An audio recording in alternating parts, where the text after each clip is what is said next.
Easy Eats. My name is Chef Yves Dechaine, and today we're in the Greener Villages Learning Kitchen with Jerry Zhang, a local restaurateur. Welcome, Jerry. Thank you for having us. Perfect. So, what are you making for us today, Jerry? We'll be making the Chinese dumpling. Chinese dumpling. Is there a reason why we're doing Chinese dumpling today, Jerry?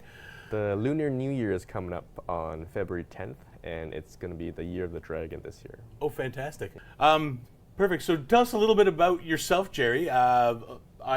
You've got a very interesting history and background, which is super awesome, and that's why we have you in today. So, badminton is a passion of yours. Tell me about that a little bit. Yes, so I started probably when I was 10 years old. My mom and I were living in Antigonish, Nova Scotia at the time, and I saw a flyer up on the bulletin board of the office to join a badminton club, and that's that. Oh, fantastic. But I mean, it's not just that's that. I mean, Sure. you were, at one point, you were ranked 10 in the country, weren't you? Yes. So tell me about how that kind of got about. Well, when I won a second place in my first tournament doubles, I sort of got hooked. And even though I didn't really have a coach throughout a lot of the times in my career, I always had that drive and go-to where I really wanted to beat the older players in our club. And I just kept practicing and going to different places to practice and just sort of improve myself overall. And I also like meeting new people and going to different cities to play in tournaments, and therefore I was able to achieve a little bit higher result than others because I think I like to work harder than others. And yeah. And are you still playing now? Yes, I still play probably 2 or 3 times a week, but now I mostly focus on coaching my own club. So let's talk about that club. You kind of help people out and you kind of introduce them to the world of badminton. Because badminton for me as a kid was something that we played in gym class. Yes. And that's kind of where it ended. Right. So tell us a little bit about your club. Yes, so I began my coaching career back in about 2011, so probably 13, 14 years ago now. It more happened on coincidence where after I was diagnosed with cancer and I was unable to continue my career as a player or athlete, and from there I started helping my other club members with their goals for the Canada Games, where I was supposed to be part of, or at least training for, 2012 Canada Games. I think it was in Halifax, 2011. Okay. And unfortunately I was unable to be part of that. So in between chemotherapy and treatment, I was coaching and helping my other teammates prepare for the Canada Games. Well, that's crazy. I mean, I know I've had family that's gone through treatments and stuff like that, and that takes a lot out of you. So the commitment to the sport, to even help and train someone while you're going through all of that, that's amazing. That just speaks to the testament of, like you said, you're a hard worker and you've got focus. So that's fantastic. Thank you. How does that translate in the rest of your life? I know that you're a gentleman who wears a lot of many hats. Mm-hmm. I introduced you as a local restaurateur, but you're not only a restaurateur. What else do you do? Yeah, so I started doing real estate last year. Okay. And I am selling houses, helping clients buy houses, and also commercial properties, land. And in my spare time, I also drive taxi. This is one way to also prospect for new clients. Especially like when I'm on court playing badminton, regardless if I'm playing or coaching or helping out, I just feel I'm able to do something. Okay. Whereas way back when I was in the hospital, right, where I couldn't really do anything. I just felt like I was kind of useless, and my mental mind wasn't in that state to even help people. So when others have helped me before, when I wasn't able to help myself, I was very grateful for that, and I met a lot of friends, longtime friends all over the world,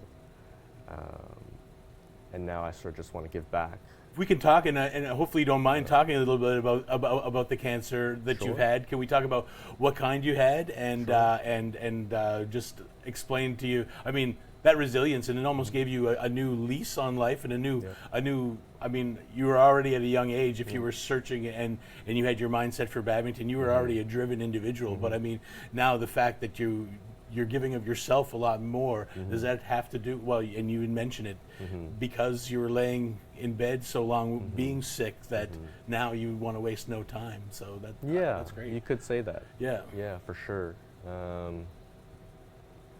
Like even strangers, we had a fundraiser way back when I was getting better. Our school donated a lot of money to us for expensive trips down to the Halifax IWK. We had to drive down pretty much a couple times a week, or even just stay there for a few weeks at a time. So my mom actually had to leave her job to take care of me full time. And at that time, my dad was also running a restaurant, and I used to work in my dad's restaurant when I was like 11, 12 years old. So I guess the restaurant thing kind of runs in the family. And when my dad first started doing the restaurant, he did not know how to cook. Okay. So now he's like the head chef of one of the restaurants that we manage. Oh, fantastic. And we were training more chefs and bringing more chefs from other countries to come here. And yeah, it's been a long journey, and I can't wait to see more people coming, and I'm able to help them in terms of if they want to settle down, become a family, or if they want to build their own business, anything in general. I am open to anybody and from anywhere, and I just love it when I can build a connection with them. So, a couple restaurants in town. Can you tell us which restaurants that you get your fingers on? Sure. So the one that we started first was Lee's Garden Restaurant in Oromocto. Okay, yeah. We just started the buffet, all-you-can-eat buffet. Okay. It's mostly Chinese cuisine. It's been an interesting journey because of COVID and everything like that. I can imagine, yeah. Well, how long have you had the restaurant? So coming up to almost 3 years now for Lee's Garden. Oh, so you guys did purchase it right when COVID hit? Yes, right during. Ah, well, yeah, Yeah. absolutely. Yeah. That would have been an adventure for sure. Yeah, like we had all the screens up. Everybody had to be separated. It was an interesting thing to see. So we're making dumplings today. Is that something that's featured in one of your restaurants? Yes. Actually, so I call them Chinese dumplings, but what's the right, what do you call them, or what's the right word for them? Yes, we call it 饺子. Jiaozi? Yes. So we'll be right back after these messages to make some jiaozi with Jerry.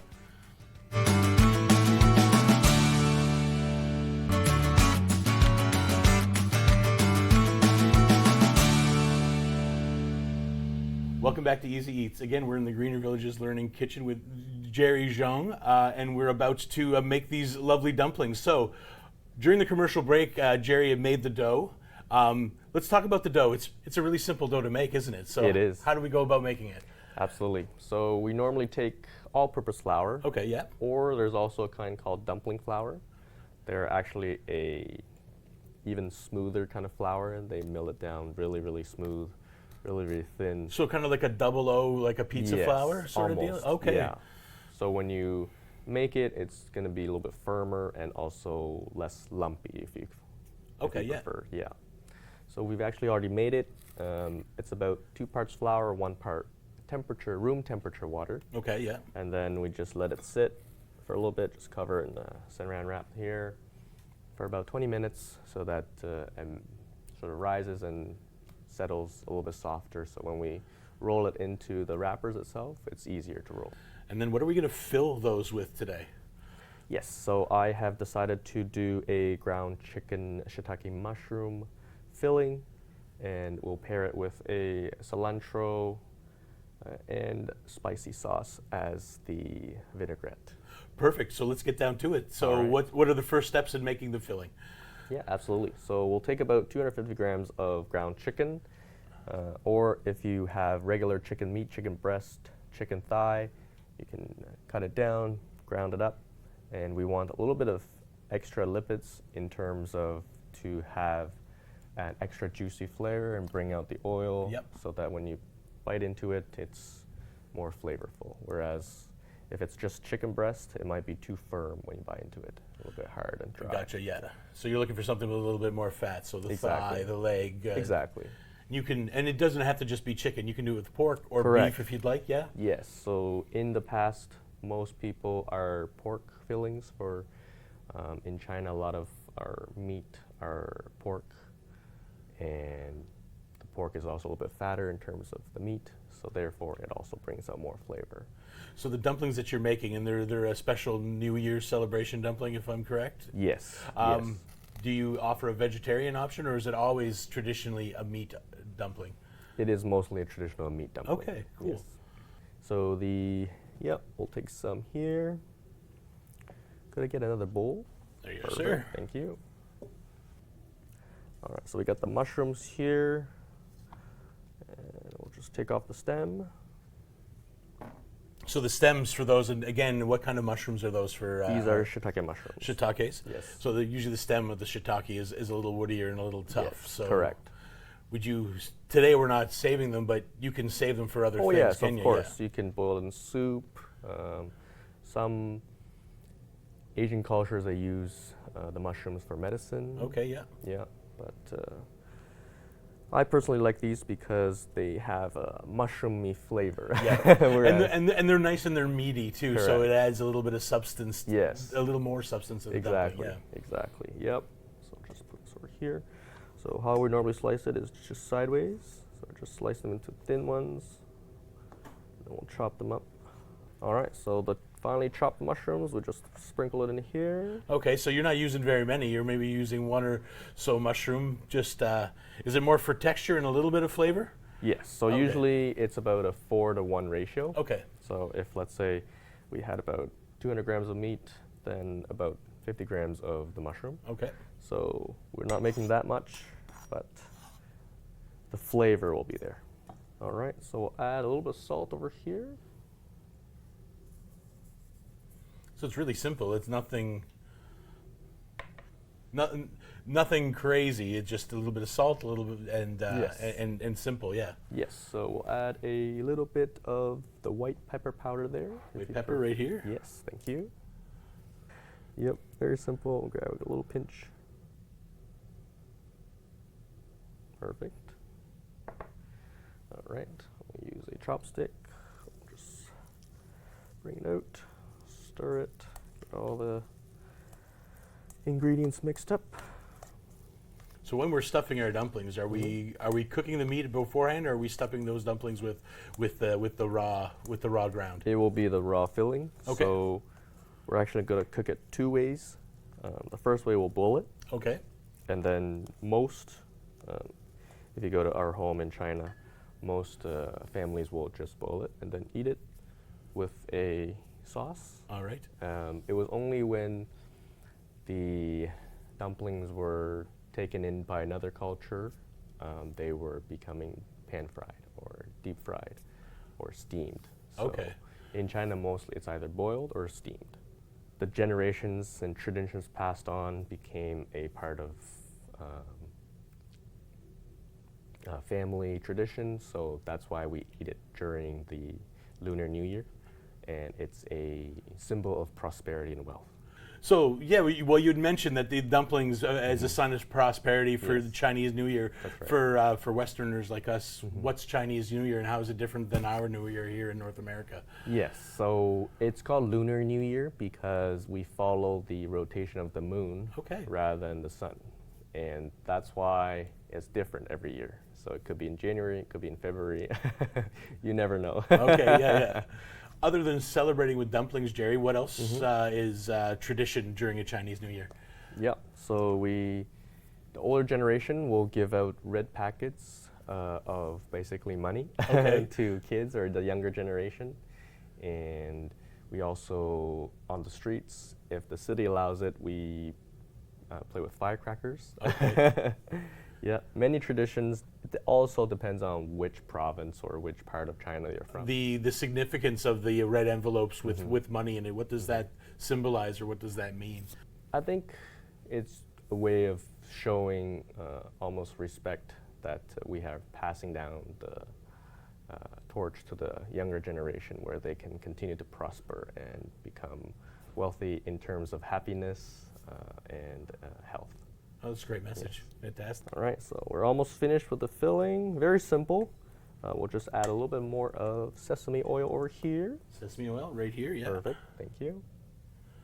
If you wanted to add onions or anything to that, you can kind of adapt the recipe to the way you like it, right? Yes, so Cool. in a lot of the fillings in Chinese dumplings, you would find a lot of pork. Pork they would pair with Napa cabbage, celery, and onions. Okay. Yeah, all thinly chopped, finely chopped, and then all put together. Put together, so yeah. Exactly. And if you want to have a more juicier filling, you can also add an egg or an egg white. Okay.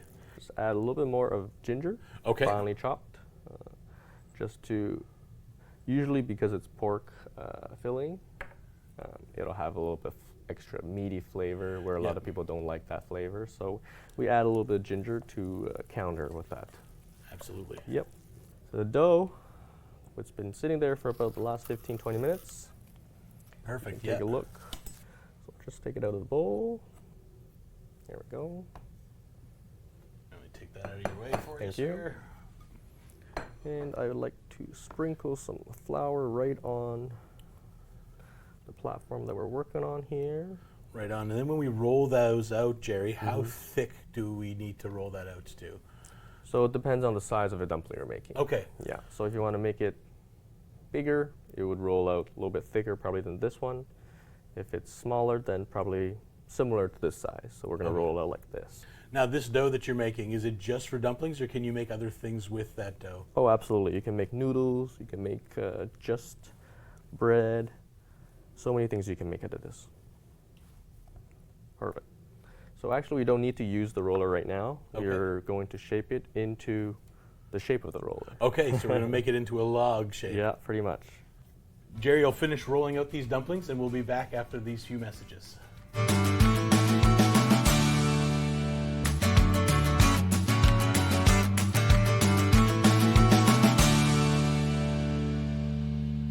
Welcome back to the Greener Villages Learning Kitchen, and we're ready to make dumplings. So Jerry, how do we go about, now that we've got our dough pulled out into that long snake-like creature? So where do we go from here, my friend? All right, so we'll bring some flour on the bottom. Take a knife. So we'll start at one end, and then we'll turn this way.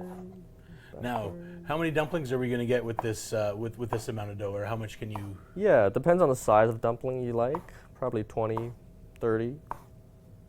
Right on. So back in the day, we like to boil it.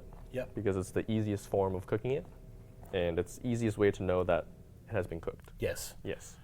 And other parts of the culture, they took it back to their homes, and they made the fried version, which probably tastes a little bit better and looks a little bit better as well. And when the southern parts of the China, those people sort of came over to the Americas, they brought that with them. And so here, a lot of people know them as pot stickers. Okay, cool. Yeah. All right, so now we're just flattening the wrappers so that we can easier roll them into circular shapes. There you go, too easy, eh? Yep, very simple, very fun, especially if you have kids at home, you just get them to... Well, that's it. With kids at home, you get your labor in, and exactly. And again, tradition, right? Yeah. So I'm sure that you have fond memories of making these with mom and dad and your grandparents. Grandma, Yes. That's right. Perfect, now we're ready to roll. So we're gonna be doing two things at once with both of our hands, I guess you could say. Oh, with both hands. Okay, Yep. now I'm super interested. So here we're going to roll into the center and then roll out back, and then we'll turn the wrapper and then roll as we continue. So personally, I like to eat the wrappers more. So I make the wrappers a little bit smaller so that there's less filling. So a dumpling that size, how much meat should you put in to make sure that it stays sealed and it doesn't blow up on you? Yes, so once again, it depends on personal style. For me, I like a little bit smaller filling, but some people can put a whole bunch of filling and then also be able to close it. Okay. It's just personal preference. Yeah, so if you want to do it the easy way, very simple, just teaching a kid how to do it. You can just half moon it. pinch. Looks just like a pierogi. Yep. Now show us a couple other ways. We can do a sun, for example. Oh, okay. So we have 2 wrappers. Just push them together and try to squish it down a little bit so it's easier to cook thoroughly through. And if you want to make some ridges, you can make some ridges. Now, you guys make these at the restaurants. Are they all handmade as well? Yes, that's right. All right, there we go. There's the sun. Oh, nice. Cool. So another ways you can do it is you can bring 2 corners in together to make a 4-fold, kind of like a crab rangoon. Okay, yeah. Squeezed the edges together. So I noticed that you're not using any water to seal the edges. Do you need to? It just the dough itself works? You shouldn't need to. Yep. Like that. No, ever nice. Yeah, that's awesome. And then if you want to put decorations on it, you can probably put a piece of carrot or celery on top. So we're about to boil these once you get done. Like, how long would we need to boil them? How we measure it is after you've dumped 3 times water, and it boils again and again, and then when the dumpling floats to the top, then it should be ready. So we've got water on the boil right here. Perfect. And then we just squeeze. And I've got our spider right here. All right.